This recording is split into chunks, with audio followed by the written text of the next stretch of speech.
Life has become uncertain and unpredictable. இப்போ நடக்கிற நிகழ்வுகளை பார்த்தா அதுதான் எனக்கு சொல்ல தோணுது. நேற்று ஏர் இந்தியா ஃப்ளைட் A171 அகமதாபாத்லேருந்து லண்டன் புறப்பட்ட கொஞ்ச நேரத்திலேயே கிராஷ் ஆகி அதில் பயணம் செஞ்ச 241 பேசஞ்சர்ஸும் இப்போது நோ மோர். அதிர்ஷ்டவசமாக ஒரே ஒரு பேசஞ்சர்ஸ் ஒண்டி அதில் தப்பிச்சிருக்காரு. அவர் பேர் ரமேஷ் விஸ்வகுமார். இந்த வீடியோ பாருங்க.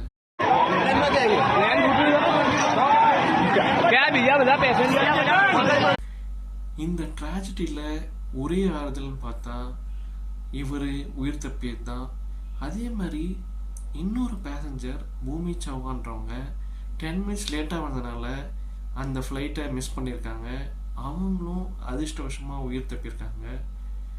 இந்த ஃப்ளைட்டில் ட்ராவல் பண்ண Gujarat ex chief minister Vijay ரூபானியும் இந்த விபத்தில் உயிரிழந்திருக்காரு.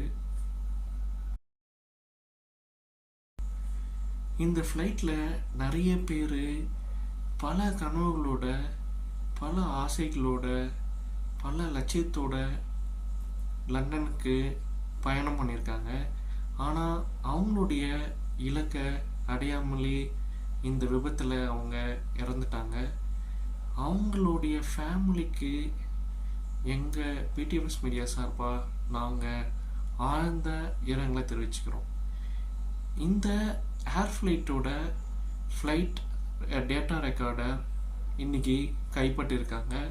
அதை அனலைஸ் பண்ணி அதோடைய அனாலிசிஸ் ரிப்போர்ட் வர்றதுக்கு இன்னும் 7 to 10 days ஆகும். அந்த ரிப்போர்ட்டில் இந்த விபத்துக்கான காரணம் என்னன்னு சொல்லிட்டு கண்டிப்பாக நம்மளுக்கு தெரிய வரும். ஸோ இதுக்கு என்ன ரீசனாக இருக்கும் அப்படின்ட்டு உங்களுக்கு நீங்கள் ஏதாவது ப்ரெடிக்ட் பண்ணிங்கன்னா கமெண்ட்ஸில் சொல்லுங்கள்.